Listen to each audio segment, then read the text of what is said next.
evening. My name is Kimberly Woodgate, and I am the president of the Health Law Society here at Mitchell-Hamlin School of Law. Welcome to the End-of-Life Option discussion panel. I want to thank you all for being here, and a very special thank you to our panelists, Dr. Rachel Payne, Professor Thaddeus Pope, Representative Mike Freiberg, and Attorney Margaret Dore, and to Bill Marziski of the Community Health Awareness Team. Two bills introduced in the state legislature this year, SF 1572 and HF 1885, would authorize medical aid in dying. If enacted, these bills would allow terminally ill patients to take life-ending doctor-prescribed medication. Under these bills, two physicians must agree that an adult is terminally ill, has 6 months or less to live, and is mentally competent. They also require that the person administer the medication themselves. We will begin with a brief introduction from each of our panelists, and then we'll proceed to a question and answer session, where the panelists will provide short answers and rebuttals. I will direct the questions to a specific panelist and let them know the amount of time allotted for an answer. A timer is seated down in front of the stage, and she will hold up a green card for a 2-minute warning, yellow card for a 1-minute warning, and a red card when your speaking time is up. I do ask that all panelists be respectful of the time so we can keep the discussion moving in a fair and respectful manner. We will have a brief intermission approximately 1 hour into the program. This is to give you, the audience, time to use the restroom, grab another beverage, or stop over to see Bill at the Community Health Awareness Team table, and he's back in the corner there. The topic of end-of-life options goes hand in hand with advanced care directives. So Bill is here with us this evening to provide forums, give information, and answer any questions you may have about advanced care directives. When we return from intermission, we will proceed to the audience questions. You will notice on your tables are slips of paper available for you to write a question and choose which panelist you would like to address it. The other side will be given the opportunity to rebut. After you have written down your question, please put it in the little blue box on your table. During the intermission, we will be collecting these boxes and selecting questions to ask the panelists. We may not have time to get to every question, but please know that we will do our best. We expect this portion to last about 45 minutes, which will bring the program to a close at about 8 p.m. Again, thank you all for being here, and with that, we will get started.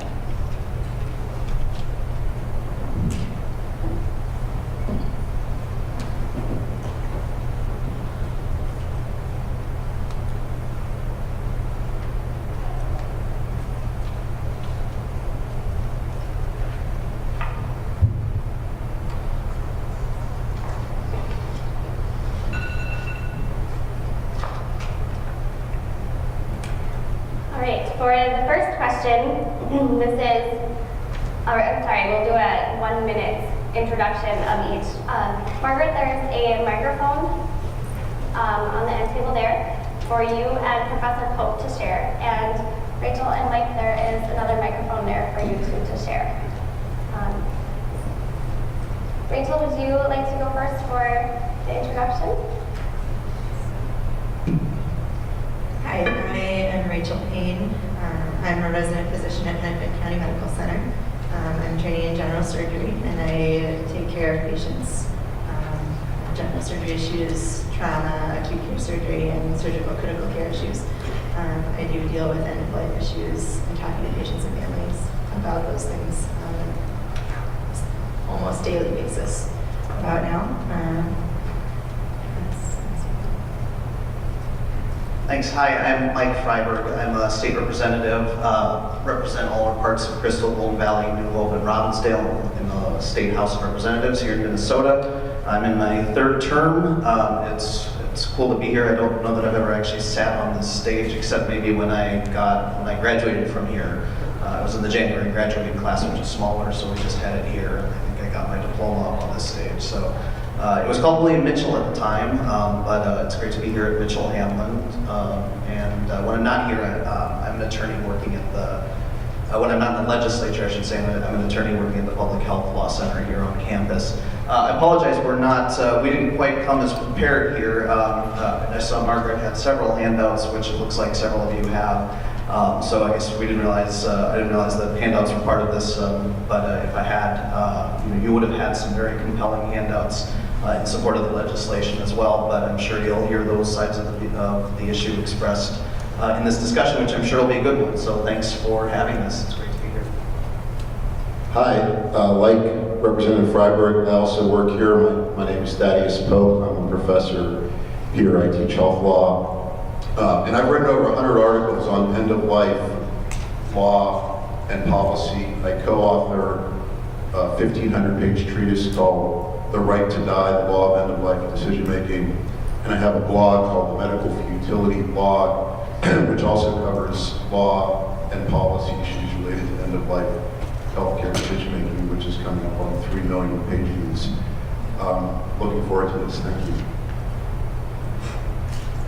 Hi, my name is Margaret Dore, and I'm an attorney from Washington State, where assisted suicide is legal. I am also president of Choices and Illusion, an organization opposed to assisted suicide and euthanasia. Tonight I'll be making 2 points, 2 basic points. One, these laws, especially this one, applies to people who can years or decades to live. This is my friend Jeanette Hall, who was talked out of assisted suicide in Oregon 16 years ago. And also, the bills are sold as being promoting individual choice, but if you look at their past and deceptive language, they're stacked against the patient and arrested for elder abuse. If you think the choice is assured, I have a bridge to sell you. Thank you. I came all this way to tell you that from Seattle, Washington. Thank you all. All right, for the first question, this is a 1-minute response, so there will be no rebuttals. And this will be for all 4 of you. And so Margaret, we'll start with you on this one. Recently, Minnesota lawmakers introduced a bill known as the End-of-Life Options Act, which, if passed, would allow patients with incurable diseases who will die within 6 months to receive a self-administered life-ending drug. Do you support this legislation? Why or why not? Are we going out of order? Or... Anyway, sorry. Okay. Sorry. All right. So no, I do not support the legislation because it doesn't do what it's promoted to do. For your information, just to be clear, I've got a formal legal analysis that goes through some of the points of the bill. For example, there's no requirement of self-administration. The law says the patient may self-administer. There's nothing that says the patient must self-administer. And the normal default is, of any prescription drug, is that other people can give it to you. Think about it. Doctors prescribe, administer medication all the time to their patients, and even mothers administer medication to their children, and adult children administer medication to their parents. That's normal medical practice. So unless the bill is changed to say it must be self-administered is not required. So in any case, this is my legal analysis. I also have bullet points for you to look at. And you've already seen Jeanette. I'm sorry, I'm not used to sitting down when I talk. This is very distracting for me. So, Ms. Dore, if you prefer to stand, that would be fine. yeah. However, your minute is up, so if you would like to pass the microphone to Professor Pope so he can do his answer to this question. Oh, I'm gonna ask you something. My material is online, choiceillusion.org. My analysis is online if you want to get it there. choiceillusion.org. So I do support the bills. 45,000 Minnesotans die each year, many as the result of a deliberate healthcare decision. They stop dialysis, they turn off a ventilator, they refuse a feeding tube, they approve a do not resuscitate order. Some patients lack any of these options as a way to avoid a life that they find intolerable. So SF 1572 and HF 1885 are called the End-of-Life Option Act because they add an option. Overwhelming evidence shows that medical aid in dying is safe and effective. Extrapolating from 30 years of data in Oregon and Washington, there will be fewer than 200 prescriptions ingested in Minnesota, 200 out of 45,000 annual deaths. Life is meaningful because it's a story that we shape and write, and in stories, endings matter. All right, and the same question to you, Representative Freiberg. Thank you. It's probably not a huge shock to hear that the legislator who is the chief author of the bill does in fact support the bill, which he is the chief author. This isn't one, it's not a bill I really sought out or sought out to be the chief author of. I should mention Senator Chris Eaton. I see her staff person David here. She's shown tremendous leadership on this issue. And when she asked me to be the House author of the bill, I was a little ambivalent at first, but the more I researched it, the more I became convinced it was the right thing to do. And since then, I've become even more convinced of that. I've heard just gut-wrenching stories from people who've lost loved ones in very difficult situations. And many of them have said that their loved one, when they were dying painfully, wished that there were some other option. I think the experience from Oregon, where this has been in place for 20 years, shows that it's not abused, it's used very rarely, and there are many safeguards in place, which I will talk about as this forum continues. I do also support the bill. The key for me is that I see my relationship with patients and doctor-patient relationship in general as one centered around patient autonomy and more shared decision-making than historically medicine has been. We've, in recent decades, come out of what used to be a very paternalistic relationship, which has largely changed, I think, for the better in recent years. And I think this is a reasonable decision for patients and their families to make with the help of professionals.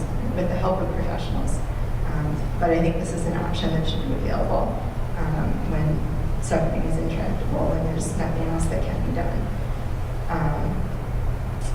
I think that in order to overwhelm patient autonomy, we need incredibly compelling reasons to go back to sort of a paternalistic view. We've gradually opened this up over the last several decades in terms of allowing withdrawal of care, patients to refuse treatment, and even hydration, nutrition, and this is a small logical next step. Thank you. The next question will be directed to Representative Freiberg. Lawmakers have attempted to mitigate any risk of abuse by including proposed safeguards within the end-of-life options bill. Can you please explain what those safeguards are and how they would be effective in preventing abuse? And you have 4 minutes. Thank you. There are many safeguards in place in the legislation. First of all, it applies, it's only adults are the only ones who are able to use it. They have to have, 2 doctors have to sign off a form stating that they have a terminal illness, which means that they have a prognosis of approximately 6 months to live. And that's right there in the legislation. So, these are people who are dying. They don't want to die, but they are dying. And they want to be able to have the option of doing it on their own terms. They have to be fully capable of making their own medical decisions. So this means, for example, that patients who have Alzheimer's disease, if it's at a point where they're not able to fully recognize what's going on, they will not be eligible for it. They also can't be suffering from depression that leaves them with suicidal thoughts, for example. These are people who are not of sound mind, and the law is specifically written to prevent them from being able to use it. And they do have to be able to self-administer the medication. So that is there in the law, in the bill as well. It's based on, as I mentioned, it's based on a law that's been in place in Oregon for over 20 years. The data from Oregon shows it's used very rarely. I think it's been used, I'm terrible at remembering numbers, but if I remember correctly, the number is 1,100 times. And there are many instances where a prescription's been filled, but the patient has not ended up actually using it. So I think, it's just, as the bill says, it's the End-of-Life Option Act. It just provides patients with an option that they can use if they choose to. And in some cases, just having that option, knowing that it's there, if their pain becomes intolerable, is enough to give them peace of mind without actually having to take advantage of it. So there are many safeguards in place. The experience from Oregon, as well as the other states, but I'll probably keep referring to Oregon throughout this discussion because it's been in place the longest in Oregon, and the data from Oregon shows it's used rarely and it's not used coercively because of the safeguards that are in place. Ms. Dore, do you believe the safeguards in the bill are capable of mitigating the risk of abuse? Is there a safe way to have an aid in dying / physician-assisted suicide law? You also have 4 minutes. Okay, well, I'd start out by saying most of the safeguards are trumped by the death certificate requirement that requires the death to be reported as a natural death no matter what. So, and who do you complain to? Oh, I had a case a couple years ago where we said, I was contacted by a guy who'd been told his dad had died in the second of 2 suicide parties. And so we ended up sending a cop in, and even the cop couldn't get information from Oregon. But anyway, I've kind of digressed. So as far as the test of, it's not terminally ill, the test is not dying for who's quote unquote eligible. It's terminally ill, which is a specially defined term with a definition similar to that in Oregon. In Oregon, that definition is interpreted to include chronic conditions such as diabetes. A 20-year-old with diabetes has less than 6 months. See, the key is that the 6 months to live is determined without treatment. And so someone with diabetes, if they're truly insulin dependent, would live, say, a month without insulin, even though they're 20 years old and healthy. So the reach of the law is actually much farther. Plus you just have, or you have someone like my friend, Jeanette Hall, who was refusing treatment. You don't have to be treated. She was refusing treatment for cancer. She went to her doctor and told him that she wanted to do the act, and he was aghast. After 3 or 4 meetings with her, he talked her out of it. She's alive today, 16 years later. So the bill is actually much broader than presented. Capable does not mean competent. A lot of the terms are specially defined in the bill, and one of them is capable. It's defined to allow someone else to talk for you as long as they're familiar with your manner of communicating. Okay, right now, all of you are familiar with my manner of communicating. So you would have the ability to speak for me during the lethal dose request process. The law is very deceptively written, and I'm sure the representative is in good faith when he's saying what it says. I have done an analysis here. It is also online. If you find a mistake, please let me know. I'm happy to hear from you. The other thing I'd like to point out, how much time do I have? 2 minutes? Okay, so it's true that the law is in place in a number of places. Let's see, what can I say? Sorry, this format is just really different. Well, anyway, okay. So most recently, a lot of people are for this when they first hear about it, but then when they actually look at what the bill says and does, they change their mind. One example is New Hampshire from a few years ago. It was going to sail through the House, and then they decided to study it instead, and then they ended up canning it. More recently, in Hawaii, you may have heard, I've got 1 minute left, sorry. Okay, 1 minute left.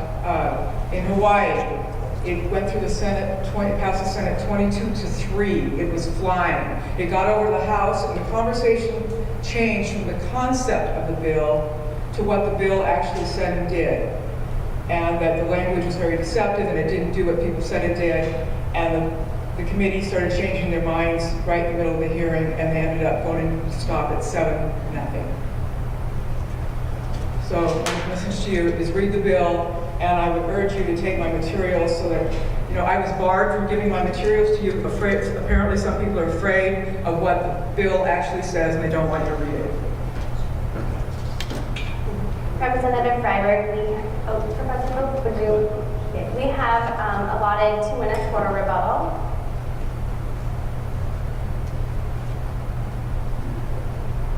Sure, thanks. I don't know if I'm certainly not afraid of anyone reading the bill. If you go to house.mn, there's a little search button. You can probably do it on your phone right now. There's There's a search box in the upper left-hand corner where you can type in a bill number. Just type in HF1885, 1885. You can have the text of the bill there.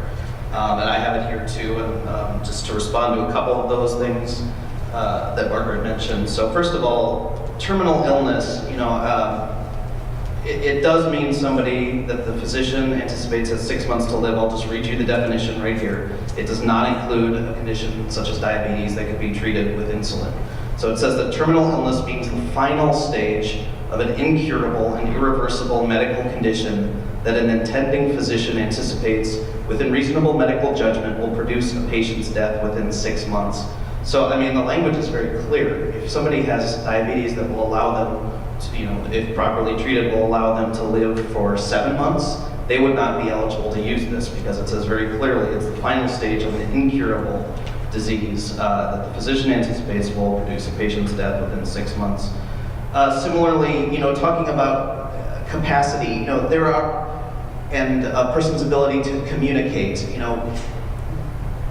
we had a press conference when we introduced the bill this year, about a month or so ago, and we heard just, I don't want to keep repeating myself, but gut-wrenching stories. There was a woman who spoke there.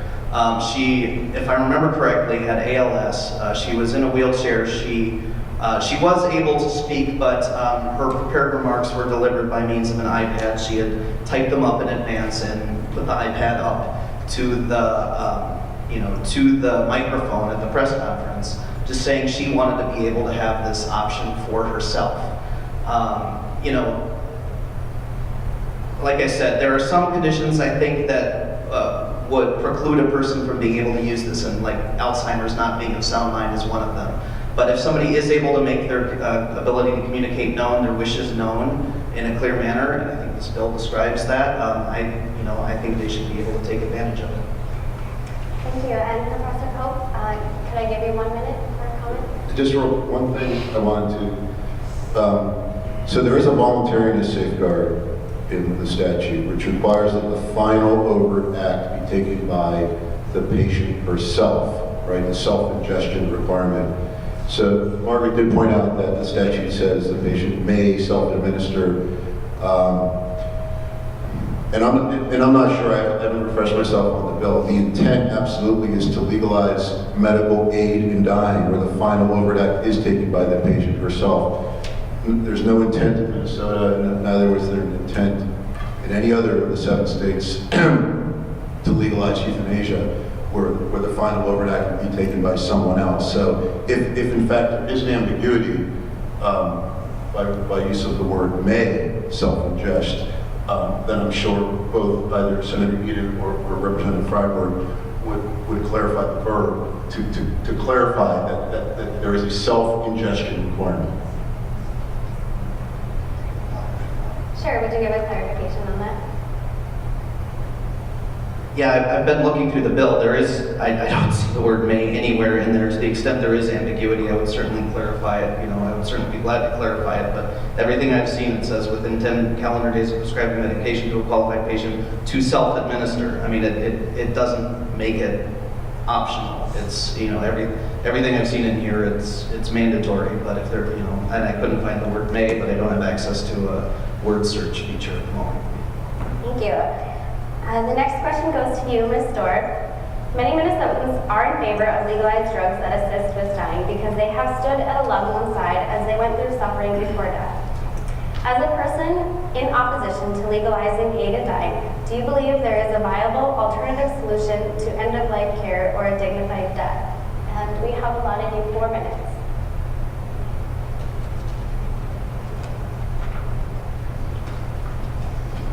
I'll start out. Is there an alternative? You can try to find one. In New Hampshire, they put the bill into the study commission and they spent, 6 months. And finally, the Democrats have been for it. And finally, they were the ones who brought the motion to kill it. So I do encourage you to try and make it safe, but it won't be. I don't see how you can do it, but you can try. The bill is attached to my materials. If I'm allowed to hand them out, you can leave with a copy of the bill.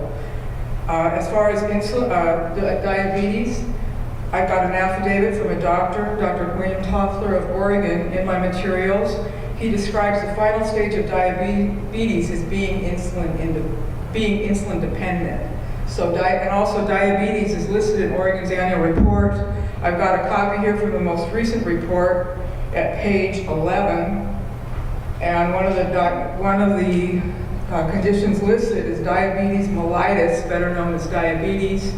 You can also read Dr. Toffler's affidavit explaining why that's the case. As far as the person with ALS, I have an ALS story too. I was picked up at the airport in Massachusetts by a gentleman who had been diagnosed with ALS when he was 18 or 19. He was a very physical guy, and he started losing the ability to grip, and he was told that he would have 3 to 5 years to live, and he would die by paralysis. He became very depressed. They had to dig him out of his dorm room, and they treated him for depression. Anyway, the day he picked me up, he was 74 years old. The disease progression had stopped on its own. So this law encourages people like Jeanette Hall, and that was John Norton, to throw away their lives. Okay, also I'm not aware of anyone who's ever used Oregon's law for pain. If you look at the Oregon statistics, they're ambiguous on that point. And they're also very small numbers regardless. So for this most recent current report, it said these are the end-of-life concerns. They're inadequate pain control or concern about it. So it's not actually saying that any of the people had the concern. Anyway, it lists 47 people who had inadequate pain control or concern about it. And also, that's a very small numbers. These numbers cannot be verified. If you look on Oregon's website, and I've got some material in my materials, all the source data is destroyed a year after the report. They never write the names down. And also, I've got an affidavit from a lawyer in Oregon describing how even the police officer was not able to get information from the state of Oregon. I have a statement from the state of Oregon saying that they will not give information to law enforcement. So it's a black hole. The other thing, the easier thing to see is just the way the law works. So we haven't really talked about that. First, there's the request process, and then the lethal dose is issued from the pharmacy, and then there's no oversight at all. No doctor, no witness is required to be present at the death. 2 people can be there. I'm an inheritance lawyer. 2 people can be there. One leaves alive, one leaves dead. The one that leaves alive can inherit from the one that leaves dead. What happened?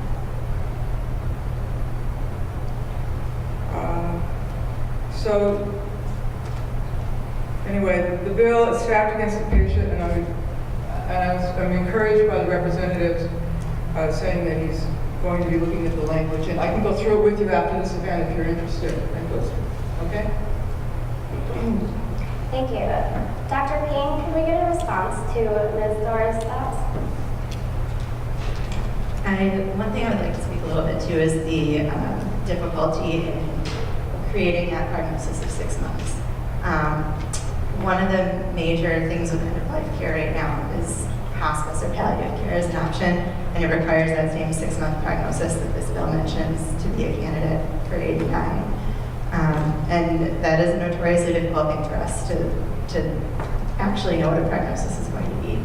And in particular, ALS was mentioned, which among many terminal diseases is particularly difficult to pinpoint a timeline. That is one of the reasons it's so important for us when we are talking to patients about any care decision, and this is something that we do already when talking about withholding treatment or withdrawing treatment. It wouldn't be unique to this situation, that we have to be very straightforward and very clear about this is what, population studies data show us is your likely prognosis, but we don't know. This is the longest anyone's ever survived, this is the quickest it's been, this is the average. And that ambiguity is a big part of why it's so important for patients to be able to make these decisions themselves. Thank you. And Representative Freiberg, did you also have a... Yeah, just one thing. I think the initial question you asked was, is there a viable option, to this bill? And I would say absolutely yes. There are many options, and I'm glad Dr. Payne mentioned palliative care, because that's what I was going to say. I'm also co-author of the bill to increase access to palliative care. Hospice is another option for many people. These are all great options. They work for many people. Like this bill is called the End of Life Option Act for a reason, because it's an option. It's not, we are not going, if it passes, it would not mandate that anybody use it if they don't want to. Nobody can be, under the bill, there are safeguards in place to make sure that they can't be coerced. If they prefer another option, if they prefer to stay alive, if they prefer to have a ventilator, if they prefer to have a feeding tube, those are all perfectly acceptable options as well. And the way the law is set, the way the law works right now is it is legal for a person to have a feeding tube removed, if they want to end their life, and then they have to go through a starvation process, which is very painful. But that might be what somebody wants, and that would still be permissible. So, it doesn't totally make sense to me that that's acceptable, but under current law, what this bill would allow for is not. I think giving somebody another option is a good thing to do. So I think there are many options out there. And Ms. Dore, do you have a short rebuttal for that? Well, palliative care, okay, so people like my friend Jeanette Hall didn't need palliative care, she needed cancer treatment, and 16 years later, she's thrilled to be alive. As far as John Norton too. Also, I'd like to point out that in Oregon, so if you can't verify the statistics, but they're saying that less than 200 people used it last year. Less than 200 people, okay? Sounds right. That's out of like 44,000 deaths. So it's just really infinitesimal. It's not really, it doesn't give really a reason. The numbers don't give a reason to do this. So, how much time do I have? 1 minute, 20 seconds. Okay, so also as far as using the act against someone's will, I mean, I already kind of said this, but the cases I've been associated with have all been voluntary sign-up. All right, but once it's in the house, somebody else can give it to you. So say, dad signs up just in case, son suggested it, okay. And then, he's got a good report from the doctor and son. I'm an inheritance lawyer, so this is what I see. And I'm like, so son's like, oh, great, dad. He's already thinking about remodeling the house. Let's have a drink to that. Drink number 1, drink number 2. Up to 4 or 5 are pretty happy. It's going to live. Hey, Dad, now I have a special drink for you, but you have to drink it really fast. No more, Dad. The death certificate will reflect a natural death. After the funeral, say the sister starts asking a few questions. There's the death certificate. I told you it was cancer. The bill creates the perfect crime.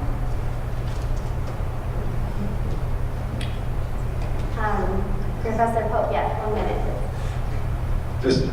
Just 2 quick points. One is on the numbers, right? So the 200 would be, so Oregon has 4 million people, Minnesota's a slightly bigger state, right? So extrapolating Oregon data directly would give you about 200 ingestions per year, but there would probably be 300 prescriptions written, right? So there's going to be 100 people that would get a prescription that wouldn't actually ingest it. Those people still benefit because they get peace of mind and comfort knowing that the option is there should the symptoms get to the point where they would need to take it. So you're right. I mean, the benefit would be for 300 Minnesotans a year. It's a small number, but for those 300 people, it's a really big deal because they have been counseled and they got an informed consent discussion, making them aware of the other options of hospice and palliative care and terminating life support and everything else. And this is the option that is either their only option or their most preferred option. Professor Pope, you can hang on to the microphone. That actually is a perfect lead-in to my next question.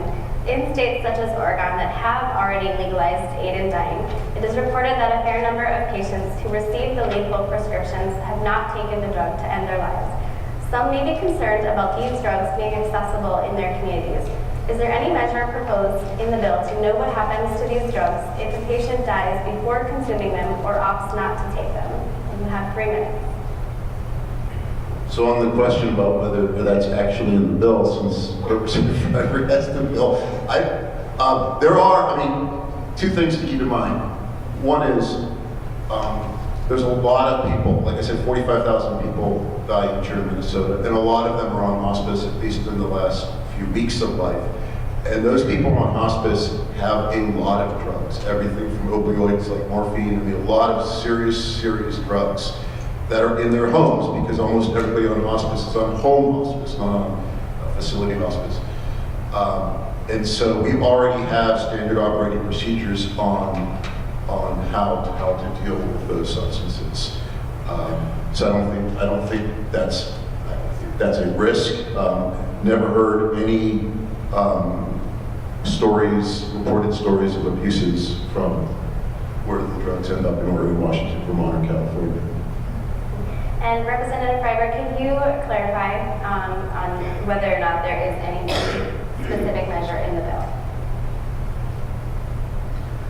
Thank you. Yeah, that covered, basically said exactly what I was going to say. It was just that, there's regular presence of many medications in hospice, and it doesn't all get used at the end of a patient's life. So they have processes in place. I mean, many of the people in Oregon who take advantage of the law there are in hospice. So, there are laws. Minnesota has laws on the books already about how to dispose of medication. So this wouldn't be any different. Thank you. Ms. Dore, can we get a response? 3 minutes, please. I agree that it's like any other drug that you should be careful with what's in your medicine cabinet. So I think the bigger risk to having assisted suicide in the home or in front of people is twofold. One is suicide contagion. And in my materials, I've got some statistics from Oregon showing that every year since they legalized, their rate of suicide rate has gone up. I have a more formal document that I don't have with me that gives backup documentation and a more fuller response why that's the case in Oregon. I had a statistics instructor, college statistics instructor look at it, and he told me that I had successfully shown a statistical trend. But I have it for you if anyone's interested. And also, the other thing is that viewing someone doing anything other than a natural or semi-natural death can be very disturbing for people. And there was a study in Switzerland about the trusted friend or the son or daughter who went with the person to Dignitas, the Swiss clinic, and they did a follow-up like a year and a half later, and found that 1 out of 5 was seriously disturbed. And they used, I don't really like the term PTSD, but that's the term they used. And I have seen that with people. I have a gentleman whose father died in Oregon from this, who was really disturbed. And also there's a lot of hospice abuse that people call me, that someone died in hospice, but it wasn't their time to go, they were just killed with an overdose.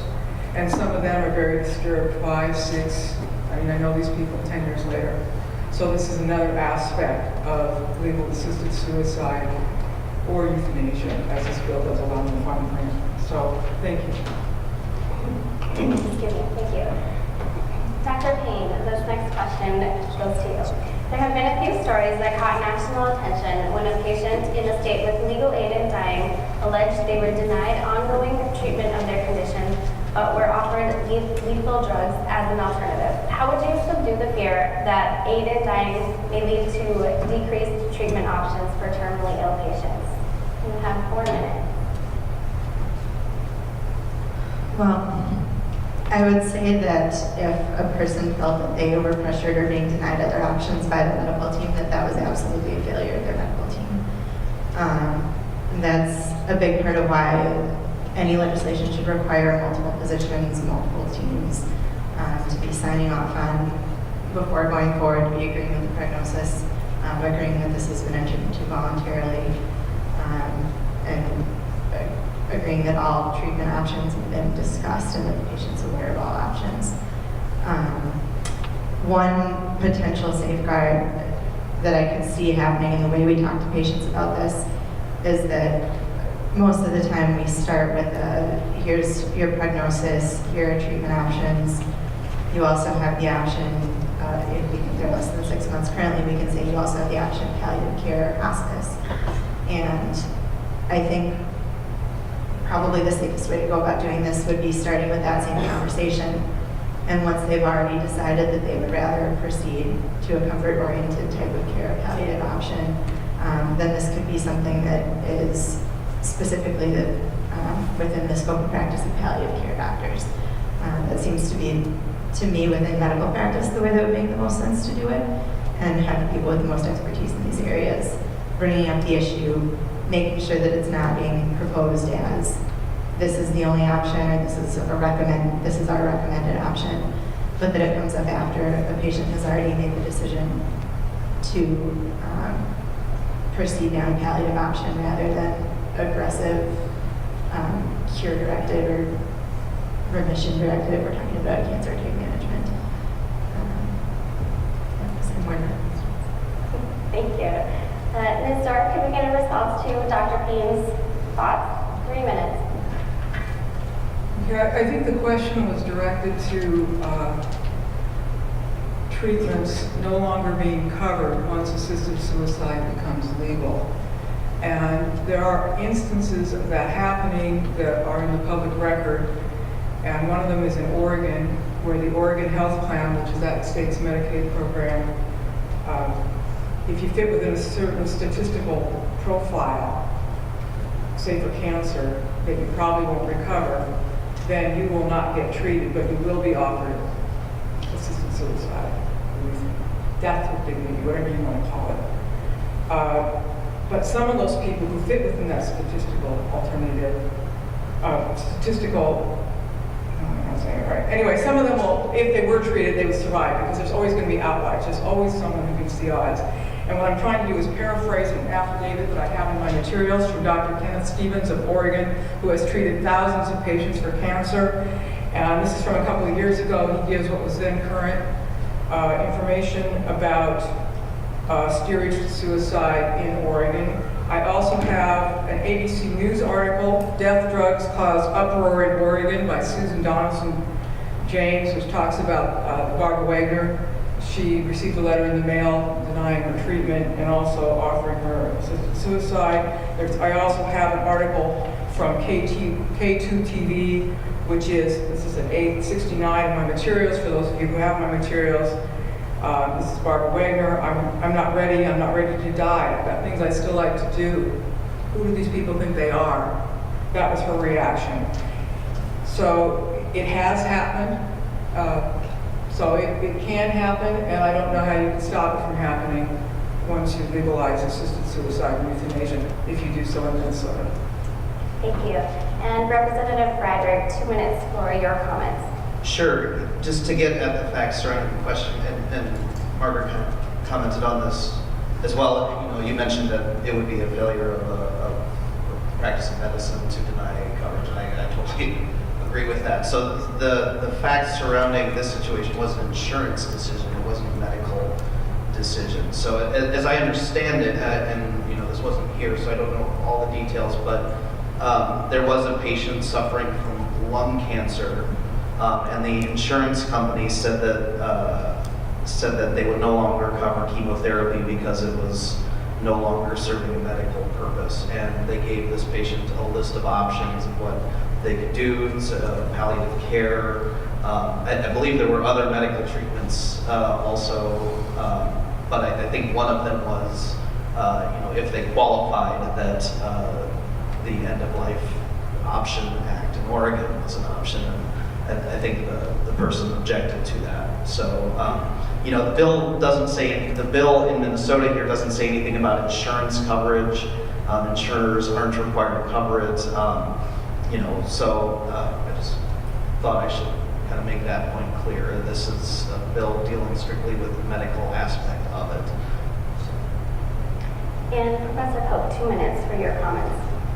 I just wanted to say, right, the correlation is not causation, and right, so she was denied coverage, but Oregon already denied, right? It was not related to the fact that Oregon allowed aided dying, right? I mean, Oregon doesn't cover cancer treatment where there's not at least a 5% chance of a 5-year survival, And she didn't have that, so they already had made a coverage decision that they're not going to pay for low probability success interventions. So it wasn't because of the availability of medicated dying that she was denied curative treatment. Thank you. Ms. Dore, would you like to respond to either Professor Pope or Representative Freiberg? We'll give you 2 minutes also. I'll just say the affidavit of Ken Stevens is an A35 in my materials, and what it was is they sent her a letter offering her assisted suicide. But anyway, I think there's enough on my tongue. But anyway, it is an A35 Catholic Declaration. It's current at the time. But they no longer use the 5%. I don't know what they're using right now. They use a different test in the 5 years, whatever it is. Go ahead and stay there. The next question is for you. Many have brought up fears of abuse under the End-of-Life Options Act. It does not appear that there have been any reports of serious violations since aid in dying / assisted suicide was made legal in other jurisdictions. In Oregon, it has been legal for about 20 years. Wouldn't you say that this is a sign the law is effective in preventing abuses? And we have allotted 4 minutes for you. Okay, well, there's nowhere to complain to. We had a case, well, the gentleman had been told his father died in the second of 2 suicide parties. He was told that first party, his father said no, and the next party, he was intoxicated. In any case, so we got the police officer. Well, first we tried, you can see I've got the affidavit of Isaac Jackson, you know, telling him to run around, and he got just trying to get it. He's the type of lawyer that investigates death, so he's an accident lawyer, okay, so personal injury lawyer. He was not able to get information he would normally be able to get, so that's why he contacted the police officer. The police officer was denied information, so we've got some of the medical board didn't want to help him. Who else did he contact? Contacted Department of Justice. Anyway, yeah, and then it's further right. So anyway, I don't know how, the fact is that there's nowhere to go to really enforce it unless you go in the court of public opinion. There is the Thomas Middleton case. I have an article attached about his case. His trustee, he had ALS, I think, and so he asked his trustee to rent out his property until the market got better in Oregon. Instead, somehow he had he died of physician-assisted suicide, and then 2 days later she transferred the property to herself or organizations that she owned. And so that was in the news. So it does occasionally get into the news, but you know, you just get the runaround. Professor Pope, could we get a response to Ms. Dore's thoughts? 4 minutes for you also. I'll be quicker. So I guess it's not worth denying that there's a risk, right? There's a risk of abuse, right? But it's incredibly low, right? I mean, there's really no well-documented cases, and I'll look again in your materials.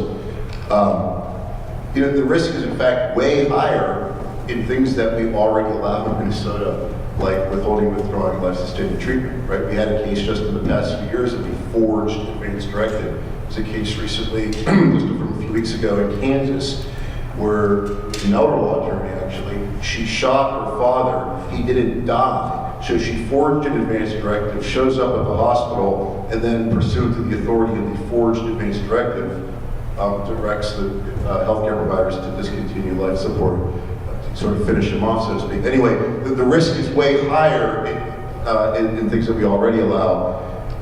In any case,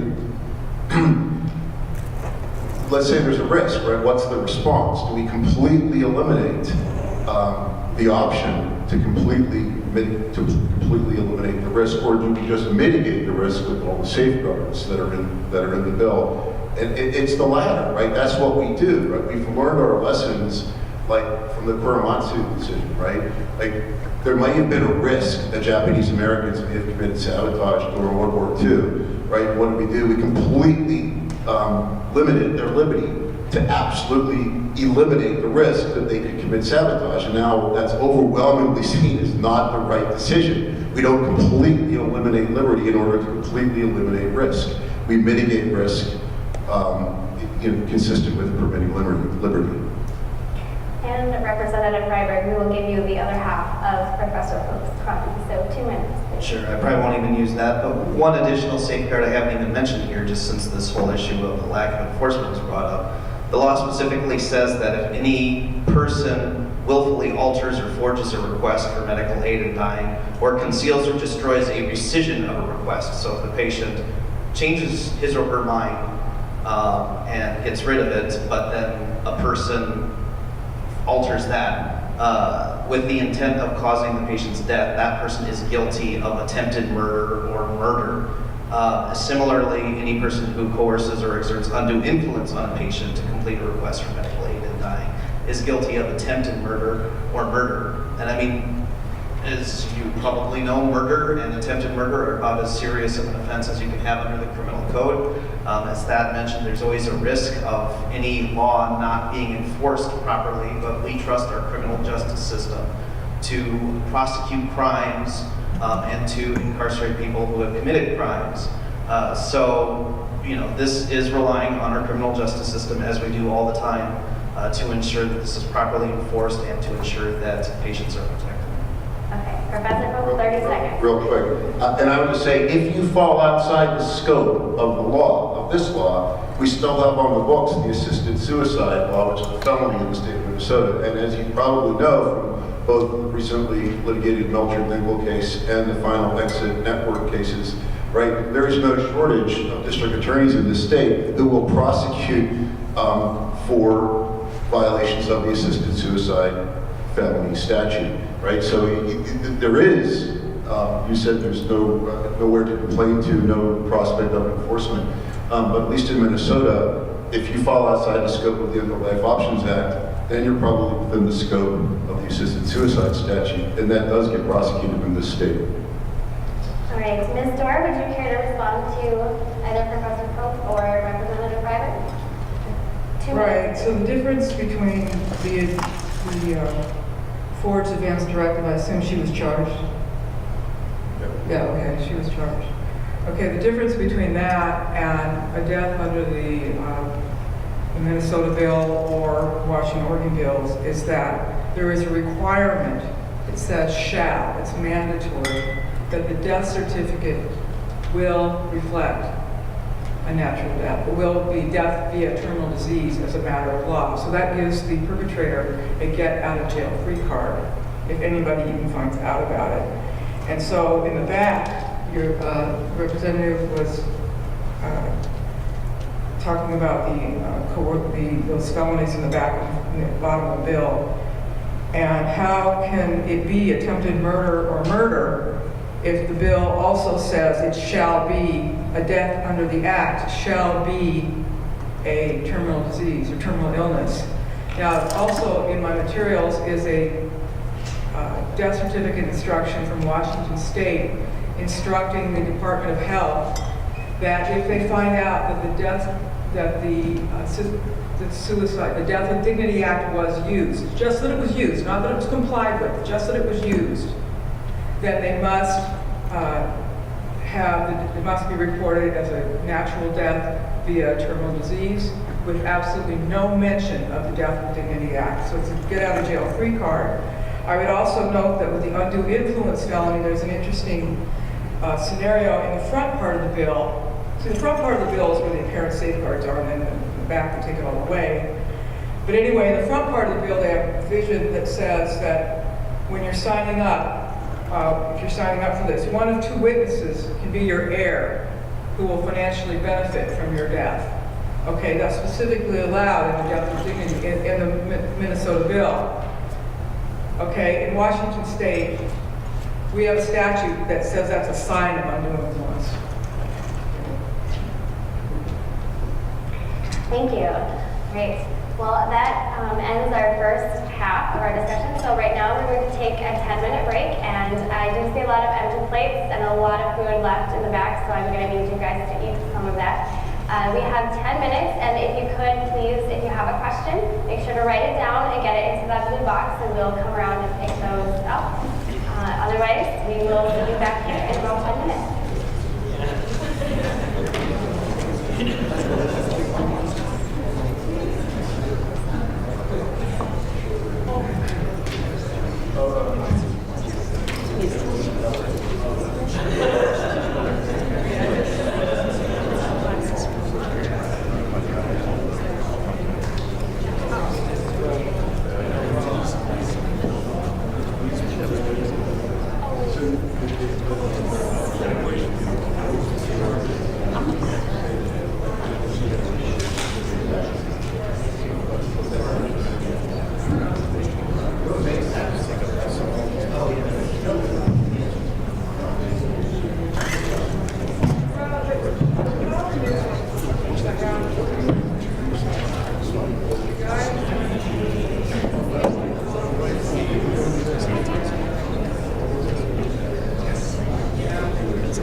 I know. We have so I mean so somebody else.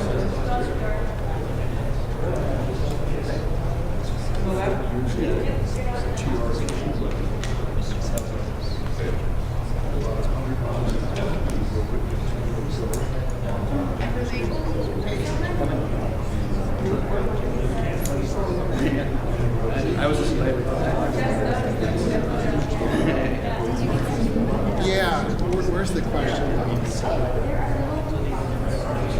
are you? Oh,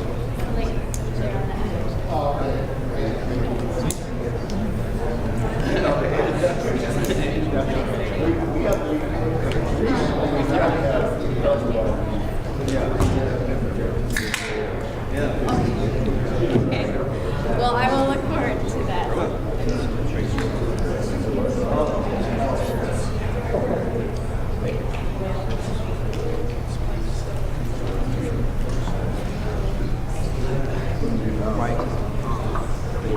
What's that? Oh, next.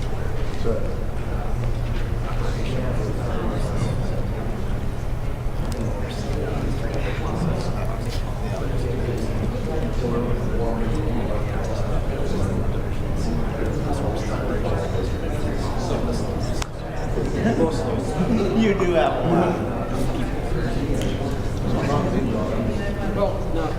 I mean, when you see operations, I guess I don't really. So we have the counterpart. So we have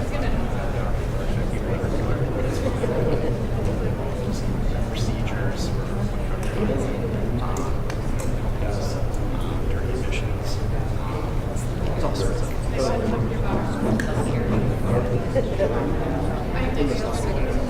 That's right. So and then can I get There's a lot to be researched. There's a voice control. well no the judges. But I mean, they were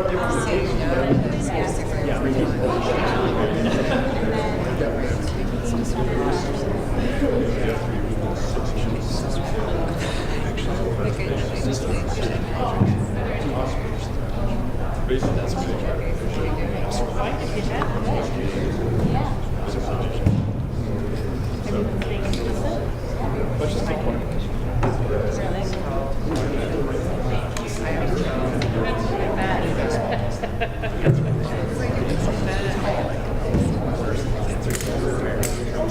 And then I get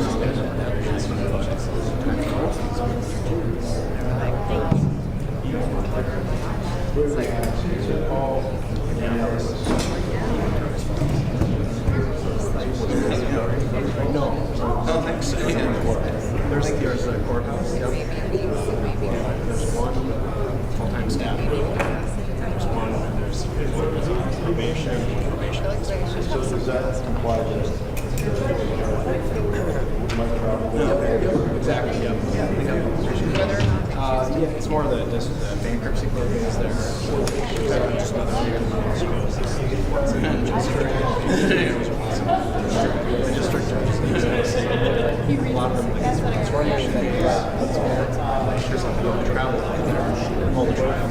So people know it's all the way down to the cities. Whereas Minnesota's 3 districts, 1 district. So yeah, so normal rules? So the normal is my Are you going to be there? I will be. I figured you would. Yes. Yeah, right.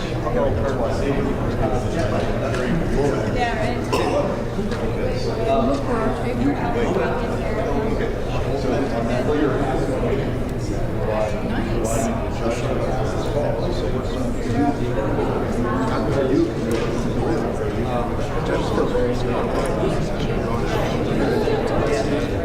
So you'll just be back. Are you getting in order to be at that festival? No. Back or just by chance? Just by chance. Like, we have 2 options. So you have a whole bunch of family, witnesses. trials. Yeah. So usually it's easier. Yeah. But for the most part, it's best trying. Oh, thank you. I appreciate it. For our cases, then you have to Saturday. So if there's like a plaintiff files a case, say, it's going to be a 50-page case, vacation, right? Same thing, all the defendants are say, look, in that case, I'm sure he's the magistrate judge first is very troublesome. He's going to talk to us. Okay. Yeah, play him on. Then you can do the That's honors. what they I was going to put him Kevin. So that's kind of usually, for the most part, most of the stuff is two trials. I don't know. I want something to today is Thursday. I'm here Friday. I'm Saturday. And usually the lawyers are from the city. Okay, well, hey, my phone number's on there. Or email me.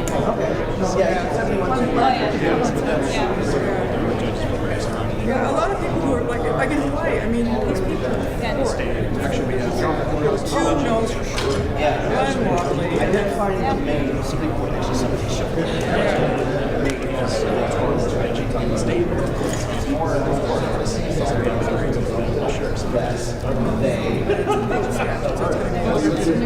No, but it means that if you put the must sell No, you would no. My administration wasn't. Yes, but normally other people give medication. I looked actually have a question. All right, well, you go to it, you start amending. So obviously, there are people who are going to use this who aren't terminally ill because Yeah, and then we can't be self-administered needs to be 100% certain about who's defined. Like in terminally our ill or state, not. Prognostication is imperfect. So I assume that is true in surgery too, then, right? Because we're going to do the surgery because we think you have whatever, some kind of pancreatic cancer, and then ultimately we find out you didn't actually have the thing. Okay. But we operate, in other words, but we make a million different sorts of medical healthcare decisions based on the best information that we have. And yes, it's not perfect information. So why should this be any different than all of the other healthcare decisions we're making on less than perfect information? It's like it's like we can't do it unless we have perfect 100% certainty. So that It's like any ambiguity too demanding of a standard. No, yeah. Because the criminal ramifications. Only with regards to the criminal aspect. Yeah, but the whole thing's.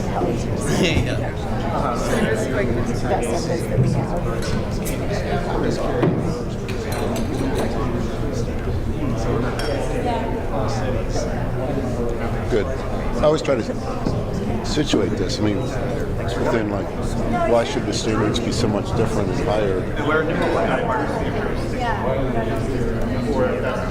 And there's going to be people who are going to refuse surgery because the best prognostication is it's not going to help you. And that might have been wrong. It might have helped them, but they made a decision that's going to shorten their life based on the best information. They don't. So down like RSI, Sun Hollow School. Yeah, so it's right around there. Yeah. So medicine links.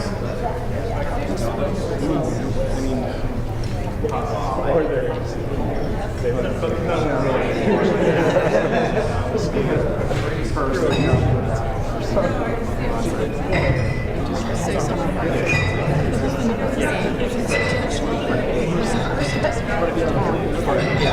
That's why the main is there, because it's an option. But they still have to keep their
I mean, there have been a lot of cases recently. It's not going to actually apply to this so much. But there's a lot of dementia cases. I mean, especially high in the dementia cases where you have one spouse shoot the other because they asked them to, right? But where's the case probably before you got here in Minnesota? Super high profile in the media. Apple Valley woman who called to find out some other people. What they do is they tell you how to put a bag over your head and fill it with helium, and then you basically suffocate. But the idea is that you're right. People, it's not like it's not happening. I guess is what you're saying. There's already Okay, if I could have our panelists come back up, I think we are ready to get started in the second half.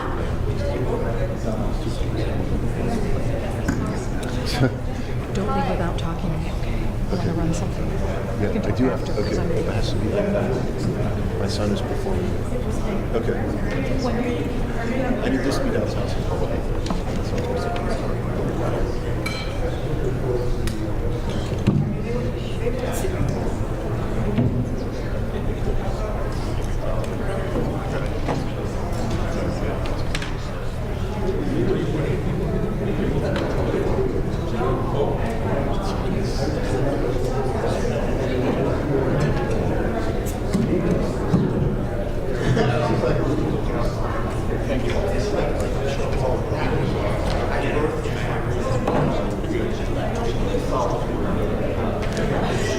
He's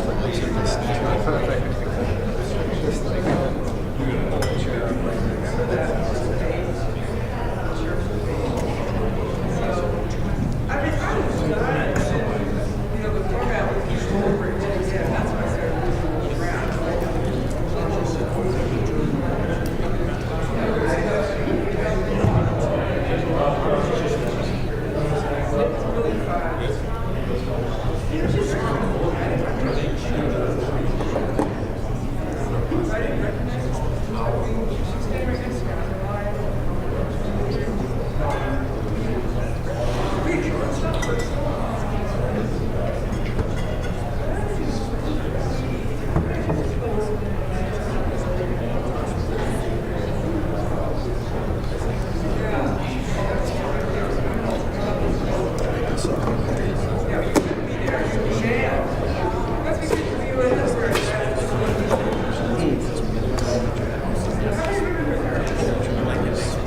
we are going to get started again, and I just want to make a quick note.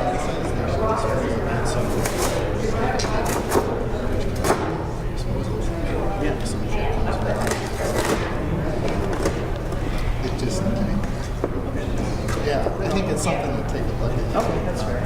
Yeah. I agree.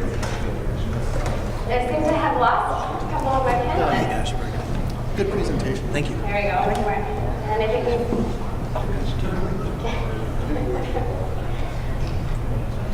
All right. I just want to make a quick note for the attorneys in attendance who are looking for a CLE credit.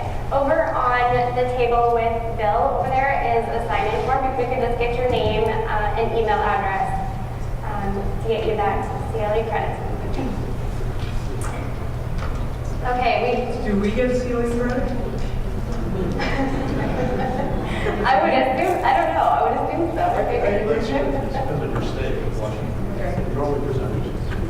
I would think so, right? Do the work but don't get the credit. Okay. So we do have quite a stack of questions. So we'll try to get through as many as we can. And in order to do that, we're going to limit our time for answer and rebuttal. We'll do one each side, and then we're going to limit it to 1 minute each to try to get through as many as we can. And I apologize. I'm going to be reading these directly from there, so just bear with me if it takes me a little bit longer to read through them. Okay, is everybody ready? The first question is directed to Representative Freiberg. Ms. Dore makes a very good point when she speaks to the language of the proposed law, in that the proposed language does not specify that a patient who is prescribed end-of-life medications must self-administer the drugs. Would you be willing to modify the bill's language to add this safeguard? And again, we'll give you 1 minute. I'm really glad that's the first question, actually. I was having trouble finding the spot, and I had 2 people come up to me after the first half of this and tell me, point exactly to the line where the perceived issue was. It's line 2.15, 2.24 of the bill. It says, like, for example, informed decision means a decision by a qualified patient to request and obtain a prescription for medication that the qualified patient may self-administer for a peaceful death. I would not just change that word to must, because if you did that, then you would be saying the person must self-administer it. You'd be requiring them to end their life, and this is an option if they want it. So, I mean, you know, if there's something that can be done for the sake of clarity, and I did talk to Margaret a little bit during the break about this, you know, if you rephrase it to say something like, if the patient chooses to use the medication, then they must self-administer it. You know, I mean, I think it's clear there. I certainly wouldn't have a problem changing it to something along those lines if it gives people comfort. You know, we don't want people to be required to take it, but we do want to require them, if they choose to take it, to self-administer. And Ms. Dore, do you feel the need to respond to that?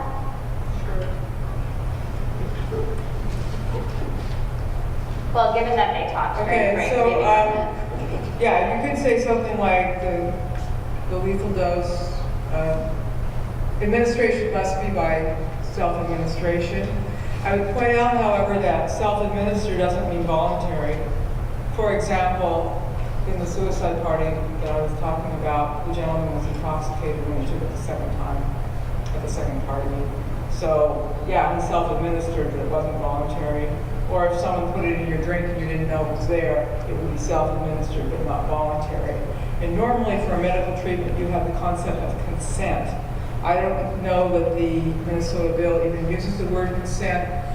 Some of the similar bills, like Oregon and Washington, the patient has to sign a consent so that the pharmacy can do the prescription or something. But anyway, consent would be what people normally give. That would be the thing.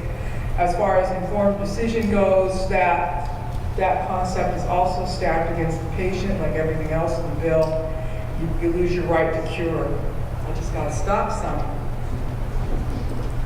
The second question is for Dr. Payne. Why is this bill necessary? And then in parentheses it says, how is it beneficial? Since aggressive pain control measures are available and life-prolonging measures are not required. So a couple of things. For a small percentage of patients, this is going to be a small number of people that even on maximal palliative care to the point that we can without overdosing them, are not going to have adequate pain control. I've certainly seen people on incredible doses of medications that would kill anyone that didn't have the tolerance these patients have for medication, still in unimaginable suffering near the end of, I'm thinking specifically of a end-stage lung cancer patient that I saw fairly recently. And so there are a small percentage of people for whom our traditional palliative care options are not enough. And furthermore, even beyond that small number of people, I would add that this has the potential to improve how we handle end-of-life care for a much bigger number of people, even those who are not utilizing this option. In that, something we don't talk about a lot is that patients that receive these signal, I guess. And Ms. Dore, your response. I would just point out that the Oregon statistics don't claim that it's ever been used for pain, for physical pain.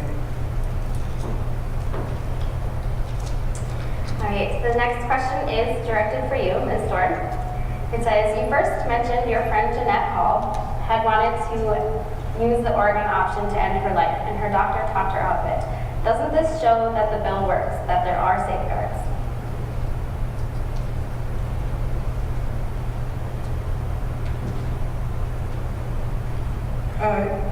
Well, the bill doesn't.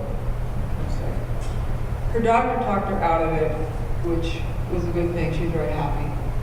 But there's a push in Oregon. It's kind of under the table a little bit for a do or refer statute, which that the doctor would be required to, if a patient like her comes in and says, I'm adamant, I want to do it, that the doctor would be obligated to either write the prescription and go through with it or refer to a doctor that would. So, and I saw that in one of the bills that was proposed in Hawaii. They had something, that bill did not go to the floor, but I saw that in Hawaii that they wanted to do a refer provision. In any case, if that had been in place in Oregon at the time, Dr. Stevens would have been risking his license to save her life. And Professor Pope, could we get a response?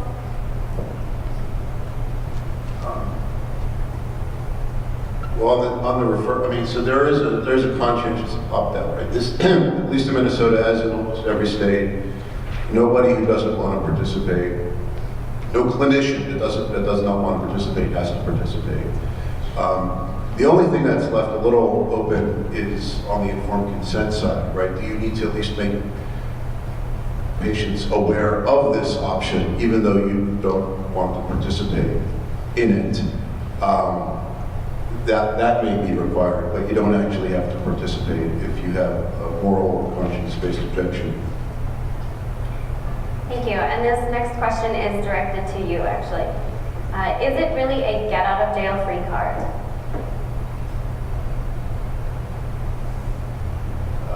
So I'm not sure that I understand the premise of that question. So I guess as I heard, right, the fact that and this is true, right? So in all the states, the death certificate will list the underlying illness. It doesn't list that the cause of death was the use of the End-of-Life Options Act or the Death Penalty Statute.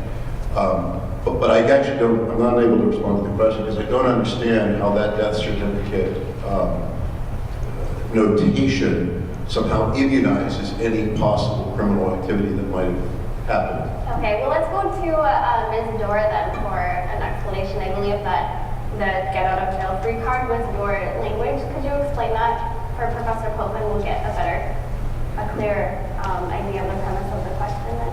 Okay, that's the required official cause of death under the statute, if the act was used. So I was just now looking for the Washington State Death Certificate Instruction on Materials. I didn't find it. It's in there. I just didn't find it. And also, it's not that all things, well, it's actually up in the air. Like with the Thomas Middleton case, the family wanted the woman that got the property and sold the property, wanted to prosecute her for fraud. And then the prosecutor then just declined to prosecute. But he said that she wouldn't get any more jail time, but she'd go to jail. But anyway, yeah, as far as murder or homicide, the official cause of death is terminal disease. So I know we have a lot of questions, so we don't want to spend, but so there's a lot of, the one thing that's clear is there are enormous safeguards on getting the prescription, right? You have to have the attending and the consulting physician both, confirm they have the terminal illness, that it's a voluntary decision, that it's an informed decision. It has to be separated by a certain period of time, make sure it's a settled and deliberate decision. Okay. So you're not even going to get the prescription unless you satisfy a whole bunch of safeguards. On the ingestion side, right now you have the drugs, they're in your house, right? Has somebody shove them in your mouth and say, hey grandma, you're taking these whether you want to today or not, right? If that happened, I don't understand how that could possibly immunize. I mean, the fact that there's a death certificate notation, right? That is murder. You've involuntarily forced somebody to ingest a lethal substance that they didn't want to ingest. So if criminal activity has occurred, and again, I've never seen any evidence from any of the 7 states that it has, it could and probably would be prosecuted. And Dr. Payne, did you want to make a comment on this one? I just wanted to add one particular kind of detail about how our Hennepin County Medical Examiner autopsy reports list cause of death. And when I look at these, they list approximate cause of death, which would be the immediate thing that caused the patient's death. It usually says something like cardiac arrest or pulmonary embolism or some acute event that caused the patient to immediately die. And then it also lists an underlying, or I can't remember the exact term they use, but basically the big picture cause of death. And in this scenario, I guess I don't see why it couldn't be set up such that the approximate cause of death says maybe intentional overdose or drug overdose or something, but the big picture says terminal illness. I guess you can. Okay. Representative Freiberg, let's give you this next question here. It says, insurance companies put intense pressure on providers to keep costs down. End-of-life expenses are among the greatest healthcare expenses. How will the bill prevent cost-saving pressures from impacting which healthcare alternatives are presented to patients and how they are presented? Well, I think the experience from Oregon shows that that hasn't really happened. I mean, if I recall hearing actually that the actual medication, they've raised the cost for it to happen. So if anything, it's been the cost there has been a disincentive. I mean, I think the requirement that both an attending physician and a consulting physician sign an affidavit stating that the person has a terminal illness. I mean, as Dr. Payne mentioned earlier, there's obviously no medical certainty, and I think the requirement that 2 physicians be involved in the decision, helps alleviate that. But I think the requirement that there be a terminal illness can help prevent that from happening. Okay, really quick. Real quick, almost everybody who's ever used this in Oregon, Washington, or any other state has been on hospice. Almost everybody who's used it has been on Medicare, right? Hospice is per diem, right? They get paid per diem, like $140 a day. So the incentive is not to have your patient kill themselves, right? You have a source of reimbursement. The longer they live, the more money you make. So if anything, all the financial incentives move exactly the opposite direction. And Ms. Dore, your response? Just getting back to about the required doctors, 2 doctors. There's no affidavits required. And also the attending physician is in charge of the whole deal. But that person is charged with documenting it in the medical record. They write the death certificate. They're in charge, so they can hide everything. Anyway, so here's the death certificate instruction. It's 844 of my materials, and my materials are out here somewhere if anyone wants it. If you know the decedent used the act, you must comply with the strict requirements of the law. And if anything's on the death certificate, like the doctor was saying, that indicates that it was assisted suicide or euthanasia, then it gets rejected and they have to redo the death certificate. So there's no state that has this law that requires disclosure on the death certificate. The official cause of death is a terminal illness. Thank you. And Ms. Dore, this question is for you. I think it might be written by somebody who knows you personally. It says, what is the implication of this bill on a person's living with disabilities in Minnesota? Top 7 are not pain related, but in their loss of autonomy and using a diaper. You are better off dead than disabled, question mark. I don't know how to answer that question. If the person that wrote it wants to talk to me separately, I'm happy to talk about it. I don't know how to answer it. Well, I think it's speaking to the idea, kind of going along with this second question, that nearly all disability rights groups are strongly opposed to death with dignity laws. Are these disabled people all wrong? How do you explain their opposition? So I guess it's the concept of living in an undignified state, I guess. I'll just confirm that most disability organizations have taken the position against assisted suicide. Those include Not Dead Yet and Second Thoughts of Massachusetts.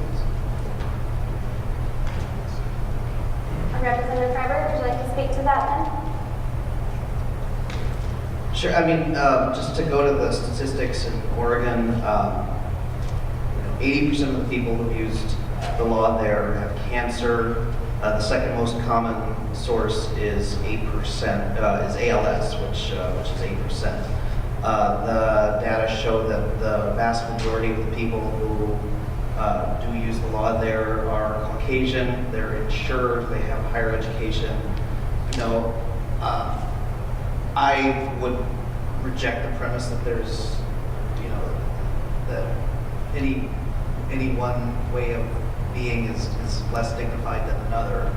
I guess some of the people who, the surveys that have been done in Oregon show that some people have said they fear a loss of dignity, but that's their perception of what it is to have a dignified life, and being in, I think for most of them the concern is pain, not ability, or probably not explaining this very well, but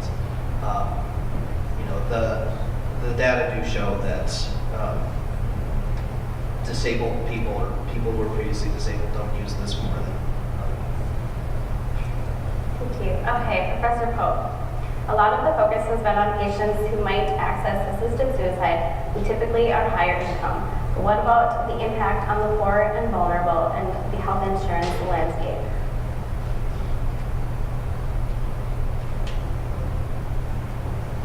So first, again, the data do show, just to clarify, since we do have a good amount, 30 years of data, right? 30 years, 20 from Oregon, 10 from Washington, that almost everybody who's ever used it has been insured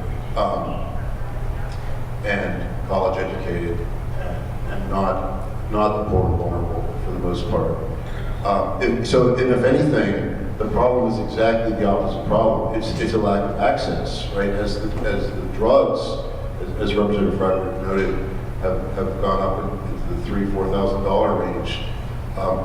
The big problem that's been identified is that there are poorer people who have made a conscious, deliberate, and informed decision that this is the right choice for them, but are unable to afford the drugs, right? So it's not that they're forced into it. The problem that's been identified and documented is an access problem.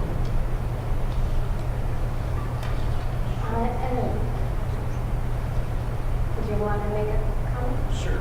Okay, quickly. Again, I would just reiterate too, obviously the topic of problems with insurance, providing medical care to people who need it, or not providing it is a huge discussion for another topic. And obviously, our healthcare system needs improvement, our health insurance system needs improvement.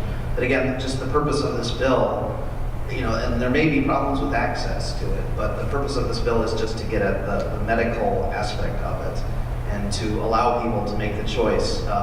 If the bill does become law, then the insurance decisions about how insurance will cover it can come later, but at this point, the bill does not address that question. And Ms. Dore, your response? And we'll give you 2 minutes there. Okay, so just to remind everybody, we can't verify the Oregon data. And I've got at A54 from the Oregon website, they're talking about some of the protocols that they use. They say the identity of individual patients is not recorded in any manner. Approximately 1 year from the publication of the annual reports, all source documentation is destroyed.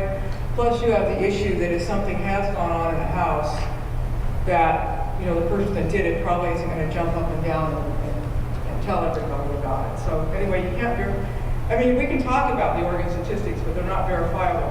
As far as who's vulnerable, you can make the argument that people with money absolutely are the most vulnerable on the list because of the inherited situation of the predators. I've got the example of what's her name? The internet black widow. She's this older lady, 80-year-old woman. She was still at it, going after lonely old men and marrying them. I think she married 4 or 5 times, and all but one got killed. Maybe it was only 4 that got killed. The other thing is, I've had a couple people call me and wanted to do this, and one of you made a comment that people want to do it, they're convinced they want to do it, and so I have been told by a suicide prevention guy just to always ask them why. And so I got into a conversation with both of them, and one, after about an hour, I had him laughing, and then the other, he's still sad. It turned out he had had a traumatic incident and felt guilty about it. His friend had died, and he wanted to atone. So he's still kind of depressed a little bit, but he's feeling better. I've actually met him. So, what do people mean when they say they want to die? You can actually stay there. This next question is for you and perhaps speaks to that topic. What are your personal, philosophical, and theological and/or religious objections to the End of Life Options Act? That's not my approach. Fair enough. Okay, for the next question then, we will also start with you, Ms. Dore. If a patient chooses self-resolution by removing feeding tubes, should he be force-fed? If not, what is the difference? Say the question again, please. Yep. If a patient chooses self-resolution by removing feeding tubes, should he be force-fed? If not, what is the difference? I'd say it would depend on the circumstances. Could you elaborate? Well, it's someone who's, been enjoying life and happen to be on a feeding tube and all of a sudden they're really depressed. I think this would depend on the circumstances. I used to do guardianship work. And so one time I actually did a trial because a gentleman was refusing treatment. He was kind of delusional, but anyway, I represented him. He didn't want to have the operation that would take the cancer out because he believed that the FBI was putting pills in his mouth at night. So anyway, that went to trial. I told him if he said that, I wouldn't represent him. So that did not come out. That was his motivation. But anyway, we won the trial, and he was not required to have the operation. And I hope he had it. I don't know. But anyway, so you'll see these kind of circumstantial issues come up, and they're kind of unique, each one. And Professor Pope, would you give a response for us? Can I do this? Can I reframe the question? So if we're worried about rich people getting sort of killed by their family members for the inheritance, and if that's a reason to not legalize the medical way to dying, then isn't it also a reason to eliminate already existing choices, right? So that the children of the wealthy patient may already have the authority as healthcare agents to stop graffiti, to, among other things. So should we take that choice away? Why is the risk of murder higher with medical aid dying, than it is in the situations that were posed by the question? Ms. Dore, would you care to respond to Professor Hope? Well, you got a couple things. First of all, with the assisted suicide, unlike the deceptive name aid in dying, people aren't necessarily dying anytime soon, like my friend Jeanette, okay? So you've got people that is a lot, they could have 20, 30, 40 years to live. But the big thing is, and there is a lot of abuse with powers of attorney, and you indicated an advance directive, and you gave a story yourself. There's a lot of abuse and it's not well controlled. But at least there's a potential for control. And there was actually an article in the Washington Post where there were lawsuits being filed for people who've gotten off in hospice. Hospice abuse is a big problem.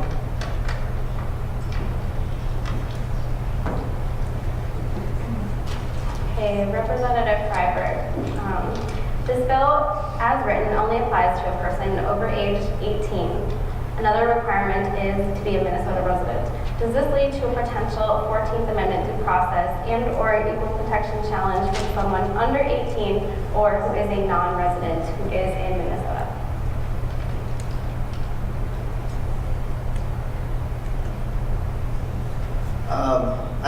As for whether, does it lead to a challenge? I don't know. Anybody could file a lawsuit if they want to on any number of grounds. Do I think that we're in law school, I think most people know that. Do I think that lawsuit would be successful? I don't. There's a whole panoply of laws out there that distinguish people based on whether or not they've achieved an age of majority, which is usually 18, and in the case of drinking, it's 21. I think there's a rational basis. I think that's the distinction. I'm having to think back to common law here, but I think there is a rational basis for the distinction here.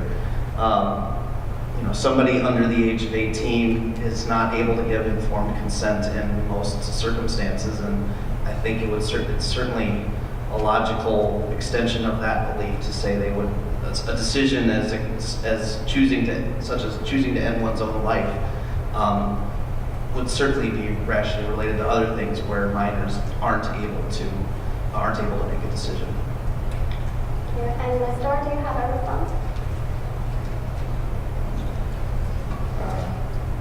Of course, this isn't the Netherlands, but they do have euthanasia of minors there. And then the other thing I was looking for, the residency requirement, but I didn't see it in the bill. But I can talk about our bill. I can talk about Washington, Oregon. So the residency requirement is error. So it's like one of the proof of residencies is that you own or lease property. You lease or own property in the state. Okay, when we hear that, we hear own or lease real property, but it's just property. So like, I own this marker. I own and lease property in Minnesota. So therefore I'm a resident for the purpose of assisted suicide. It's pretty loose. So the residency. And a clarification. Yeah, sorry, I got so focused on thinking back to constitutional law, I forgot to address the residency question. I think that may have been in an earlier version of the bill, but there is no residency requirement in the current version of the bill. And Professor Hope? I don't think it ever adds much, right? The residency requirement, I'll give it doesn't add anything, right? I mean, we have famous cases, Brittany Marnard case, she was a California resident, went to Oregon, right? You can establish resident, forget the real property, personal property distinction. You can lease real property tomorrow, right? Land in Portland or Seattle, and go sign a lease the same afternoon. Now I lease property in Oregon. Now I'm a resident. Now I'm entitled to. So I never knew what that was there. I think what people were worried about was some sort of suicide tourism, like they have things in Newcastle Clinic in Switzerland. So anyways, the fact that it's absent in Minnesota, I don't think it ever really did anything in any of the other states where you actually have the provision. And Dr. Payne, was next question is for you. Do you think this law will help improve discussions for everyone about end-of-life care? I do think it has the potential to do that. That's actually where I was going when I ran out of time before. One thing that we don't talk about a lot is that when patients get devastating diagnoses and poor prognoses, it's very common for them to think about how they want their death, to think about taking things into their own hands. And right now, there's not a great forum for people to talk about that, and there's a lot of stigma. I think this being a legal option potentially takes the stigma away. It lets patients bring this up with their doctors. It lets us know that it's on their minds, lets us ask why you're having these thoughts and find out if there are ways we can manage their symptoms or manage their concerns and actually potentially would steer people away from suicide. Terminal patients do take their lives into their own hands and commit suicide. It does happen, and this is potentially a safer way to do that and also potentially prevent it if we know that they're having these thoughts and if there's less stigma and we can discuss these issues and manage problems that they're having or concerns. Ms. Dore, a response? Actually, it's a little response about Brittany Menard. I don't know if any of you caught it, was like a year ago. It turns out that her husband had her, or he says she voluntarily did. Anyway, she signed the movie rights to him a week before she died. So that day, according to People magazine, she went on a hike with him. And they didn't say that she just went out to the gate and came back. It was a hike. Anyway, she did that video like 2 days before, and she's teary. She's holding back her tears. And now we know that she had signed away the movie rights. So if on the day that she died, if her husband could have said, well, we had such a good time today, why don't we just sneak away and don't tell anybody where we're going? Okay? And then maybe she died a month or two later. She'd already lived past her deadline, her prognosis, but maybe she died a month or two later. There would have been just like a little footnote in the newspaper, Brittany Menard has died. Instead, apparently there's going to be a movie and somebody's making money from it. Ms. Dore, do you have a response to Dr. Payne's question or Anyway, statements on did she that? have to die that day? There was financial pressure on her. I couldn't really understand. I'm sorry, it was kind of muddled to me. I probably Okay, we will just move on. Representative Freiberg, given the staffing crisis for caregiving currently in Minnesota and the burden on family and caregivers, how do you propose to prevent doctor-prescribed suicide due to lack of caregivers, and do you support suicide for a lack of caregivers?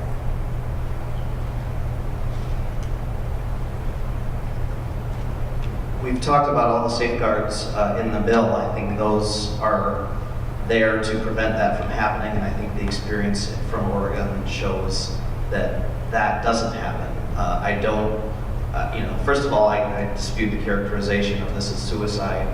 I know that term's been thrown around here quite a bit already.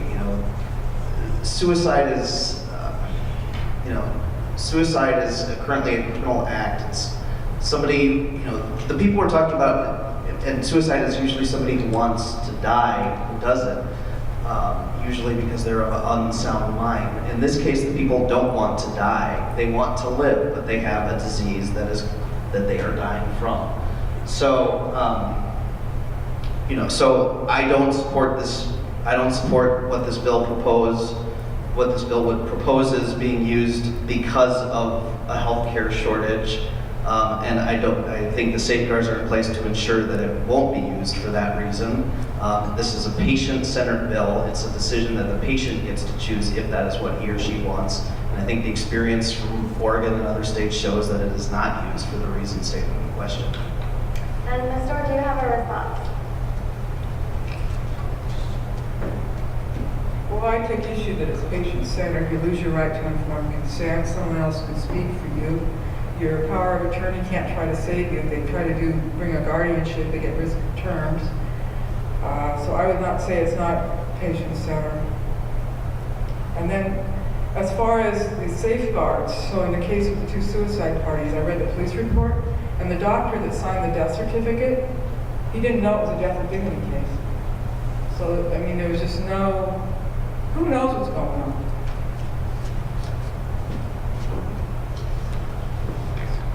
Yes, actually, Dr. Hope, I was going to Quick, ask 2 you seconds. to Right, comment the on that. inability to get a guardian, right, seems completely irrelevant because this bill, as all the other 7 states, only applies to patients who still have capacity, right? So you would never get a guardianship on somebody who still has competence to manage their own healthcare decisions. So I don't understand how the inability to get a guardian, you wouldn't get a guardian for the set of patients that we're talking about. Guardianships can be brought against competent people who are being abused. I practiced guardianship law for many years. Ms. Dore, isn't the possibility of abuse mitigated because those that choose this option are already dying? The motive to abuse the drugs would be lessened. In short, could they just wait the 6 months for them to die? Again, they're not already dying. The 6 months to live is based on, without treatment, that someone has a prediction of 6 months to live. So that would include people with chronic conditions who could have decades to live. Plus, there's always the outliers, like my friend with ALS who was predicted to die in, a few years when he was 18 years old, and instead he went to the airport at 74. Professor Pope, could you give a response to this one? So, it's true, right? There definitely, of the more than 1,000 people that have used death with dignity, some of them may not have died within 6 months. I mean, prognostication is not perfect. But that doesn't mean we don't proceed to make any healthcare decisions whatsoever, right? So the 45,000 Minnesotans who die each year, the majority of them are on hospice, right? They forewent, they had the option of curative care, forewent that and decided, because you have to be eligible for hospice, and decided to be on hospice. Some of them may not actually really have been terminally ill, but they made the decision based on the best medical evidence, based on the best prognostication available, right? We can't demand perfection before we allow a certain medical choice. Thank you, and we'll actually direct this next question to you. The state of Oregon just had legislation introduced to allow for physician administration of lethal drugs. How will you prevent Minnesota from going down the same slippery slope? What is the next, I don't know if it's a step or stop.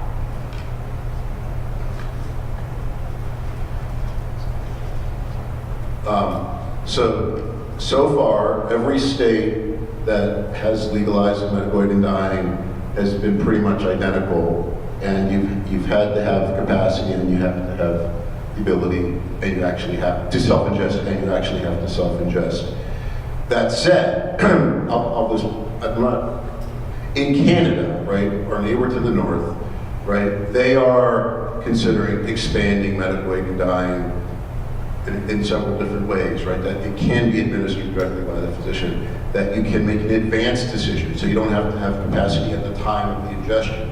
So, for example, the person who has progressive Alzheimer's can say today, when my Alzheimer's gets to this point here, then that's when I want this administered, right? So they definitely have expanded. We haven't, right? That hasn't happened, and maybe in 5, 10, 15, 20 years, maybe we'll decide that that's the right thing to do. But that's not the bill that's been drafted. And Representative Freiberg, you also wanted to comment on this one?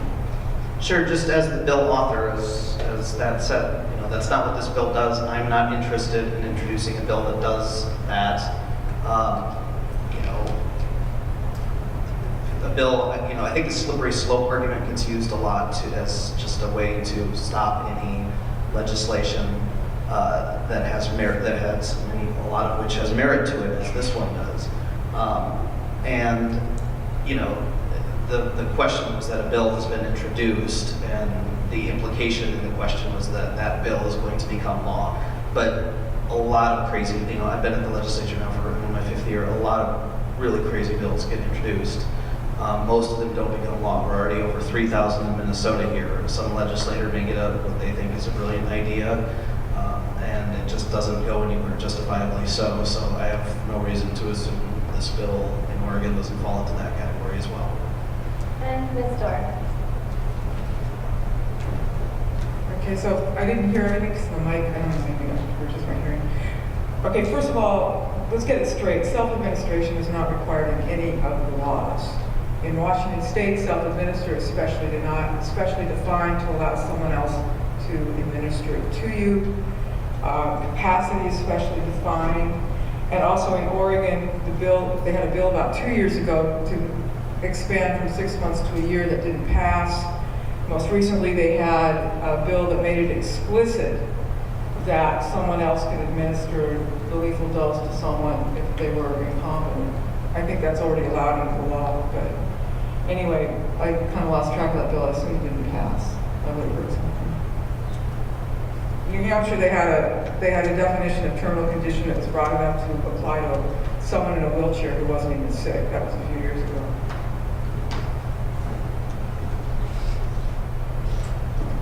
All right, Dr. Payne, you're up again. How is legalized assisted suicide consistent with the Hippocratic Oath and medical professionals' commitment to do no harm? First, it's worth noting that a lot of recent medical school graduates have never actually taken the Hippocratic Oath. Medical oaths have been revised in part because large portions of the Hippocratic Oath are antiquated. My entire specialty would be outlawed that Hippocratic Oath that says no surgery. The other, and to me actually do no harm is a big part of why I would support this. Technology has allowed us to do wonderful things with healthcare, but it has also caused some harms. And it's caused us to, in some cases, prolong suffering. And it does occasionally harm patients when we don't know when to stop. And there are times when the best thing we can do for someone is relieve suffering without further ongoing medical treatment. And treatment can be more harm than good in a lot of cases. Thank you. And Ms. Dore, your response? Good. Yes, Professor Pope. It's not a harm, right? In the medical context, when you say harm, right, the way harm is almost always understood is harm means a setback to interest, right? So it's subjectively defined. And in these patients' judgment, the burdens of their life outweigh the benefits of their life, right? Their current life situation they find intolerable, right? So it is not a harm to participate in medical aid in dying. It's a benefit. Right, and Professor Pope, the next question is for you. It was said that those not competent to choose this option may not use medical aid in dying, but when they are still competent, they will likely still have years left to live. Does the Act provide any options for these people? So this bill only applies to patients who have capacity at the time of the request of the prescription and have capacity at the time that the prescription would be adjusted. So for patients who, in that situation, which would, the paradigm situation for that would be dementia. It doesn't apply to them, so it doesn't benefit them. So in that instance, the bill is under-inclusive because there are people who have capacity today, but and are afraid that at some point in the future that they may have a life that they don't want to live, but at that point in time, they won't have the capacity to make their own healthcare decisions. Anyway, this bill doesn't address that at all. Ms. Dore? Again, the capacity decision is capacity is a specially defined term. I urge you to look at it. And if you have a citation, professor with a citation, wants to give me that I didn't see what he said in the bill. All right, the next question is for Ms. Dore. Many favor aid in dying / assisted suicide because they want to be able to make the decision of what to do with their own body. They don't want to be told they must keep living when they are suffering. Why do you feel the law should trump a person's autonomy in this situation? I think the Death with Dignity Act is from autonomy. You don't have a right to informed consent. I mean, how can you make an autonomous decision when you don't have the right to be told of options for treatment, for cure, or to extend life? So this last legislative session, we had a bill, actually drafted a couple years ago, that would add some verbiage to our Death with Dignity Act to make it clear that patients would be entitled to be told about options for cure or to extend life. The proponents of assisted suicide defeated it. And Professor Pope, would you, or Representative Fiber, do you have a response then? Again, I would just point to the text of the law here. Again, if you want to look it up online, go to house.mn. It's HF 1885, 1885. But it does define informed decision. It says that it's a decision by a qualified patient, so meaning they have a terminal illness, less than 6 months to live, that they have capacity, and that term is defined in here as well. So it excludes people with dementia, to request a prescription. It's based on an understanding and acknowledgement of the relevant facts, and after being fully informed by the attending physician of 1, the patient's medical diagnosis and prognosis, 2, the potential risks associated with self-administering the medication to be prescribed, 3, the probable result of taking the medication to be prescribed, and 4, the feasible alternatives and healthcare treatment options, including but not limited to hospice and palliative care. So, I mean, it specifically says in the law that the attending physician has to explain all of these, including the option of palliative care and hospice care, which is better than it's ever been and is great, and many people take advantage of and find it a rewarding way to end, as comforting a way to end their lives as possible, and would continue to do so under this bill.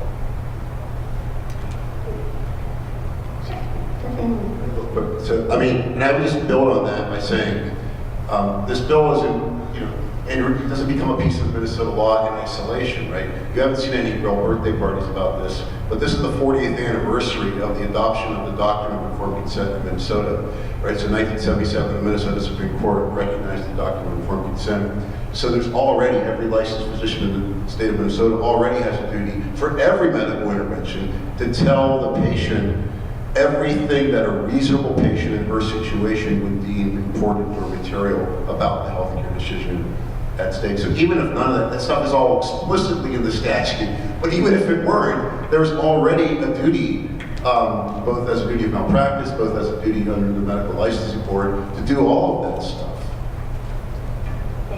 All right, this next question, Well, can I respond to that? Sure, go ahead. Okay, first of all, I agree with him that that is current law in Minnesota.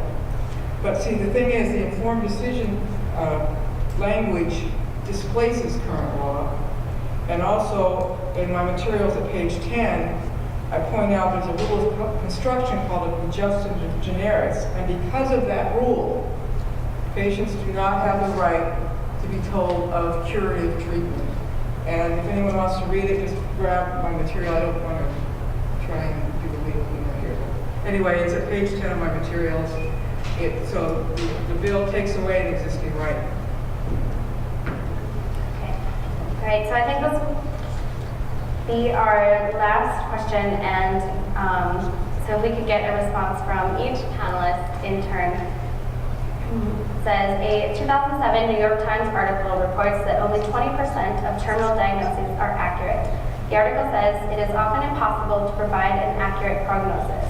Is this a reliable standard for determining eligibility for assisted suicide? And Dr. Payne, we will start with you.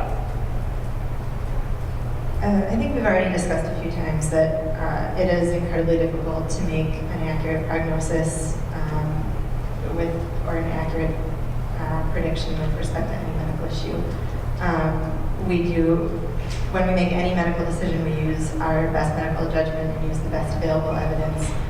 In this case, we're talking about involving multiple physicians to confirm prognosis, and I do think we have to be upfront with patients about the risk that we're wrong, and let them weigh the risks and benefits of making this decision themselves. I don't see how this, in terms of uncertainty, is different than any other medical decision or judgment that we would make based on best available evidence, best medical opinions in existence.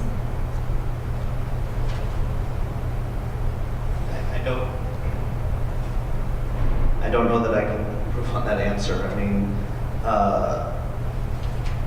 there is some imperfection in medical diagnosis, but we trust our doctors to make medical decisions for us, and unless we get rid of our whole system of providing medicine here, I think the implication of the question is, I know I said I shouldn't use the term slippery slope, but there's a slippery slope to that. If we don't trust them for this sort of, we do trust them, doctors, to make decisions for us at the end of life. I think this is one of those, and they have to be upfront about the risks, as Dr. Payne said. The possibility that there is some, that their diagnosis may not prove to be exactly correct. I think it's mitigated in this bill by having two physicians, the attending physician and the consulting physician both providing their opinion here.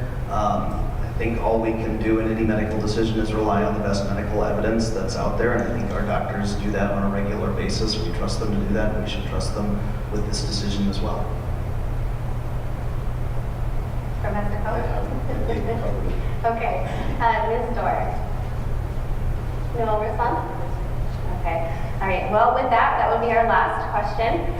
So at this time, we'll just give each panelist 2 minutes to provide some last thoughts or summarize their side on the issue. And Ms. Dore, we will start with you.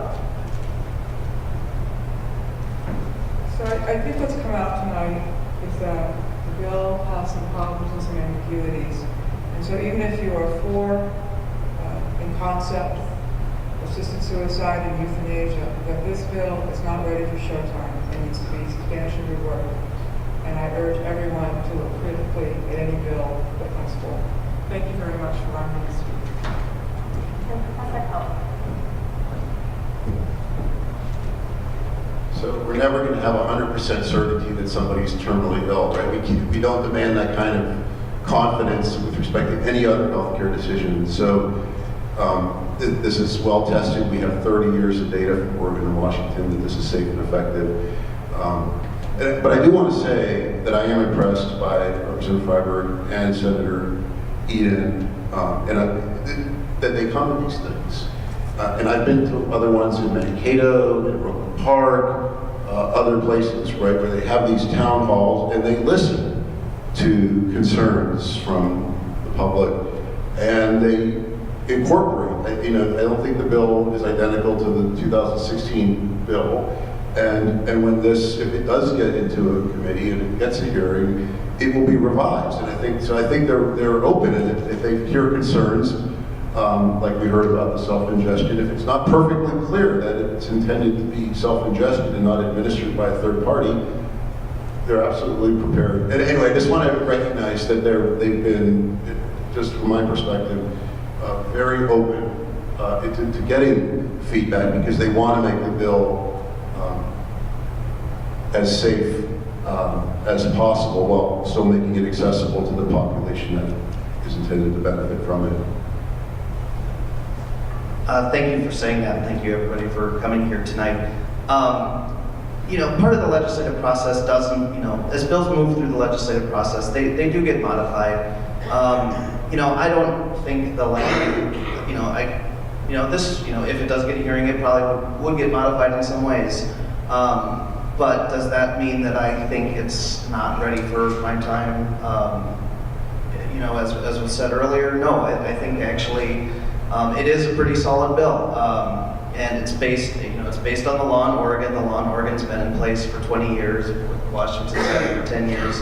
I think the data shows that the safeguards that are in place, both in the existing laws in Oregon and Washington, and the ones in this bill that are based on those, are sufficient to protect people, to prevent coercion, and to ensure that it's used sparingly but appropriately. I do think it's a good bill. I feel like I'm starting to give my floor speech, and I want to tell everyone to vote green on it right now. But that's like legislative speak here. So I guess I do think it's a bill that has, based on a policy that has stood the test of time, hasn't been changed dramatically. So, you know, hopefully people, you know, it is the type of issue, I think a lot of people come to it with an idea in their head already of where they stand on it, and that's fine. A lot of issues are like that. So, you know, hopefully if you're opposed to it, you at least understand something more about where the people who support it are coming from and why we think it's necessary. You know, I certainly learn from opponents and what their concerns are as well. But I do think it's a good bill. I think it's tightly drafted. You know, I'm sure if it got a hearing, there probably would be some changes, but that's part of the legislative process. So thanks again for being here, and I really appreciate your interest in it, and I appreciate you putting this on. And Dr. Payne. This particular issue is kind of one small example of what's come out of the past several decades of improved medicine that have allowed us to do a lot of amazing things and advance people's quality of life and expand longevity. But as a result of that, we've also dramatically changed the way people die and the way they live out their final days over the past few decades. And with that, over those same years have come changes in the way we deal with these things, first with allowing patients to refuse care, and then allowing patients to withdraw life-sustaining treatment in certain circumstances. And I think this is one more step forward to help us provide options to patients to think about how they want to live their final days and how they want to end their life. And will help us to expand how we treat dying patients and handle end-of-life care for all patients. Thank you. Well, with that ends our panel. I hope you would all join me in thanking our panelists for a wonderful and very informative discussion. And for anybody who needs to sign up for CLE credits, please stop over at CL, or if you'd like any information on advanced care directives.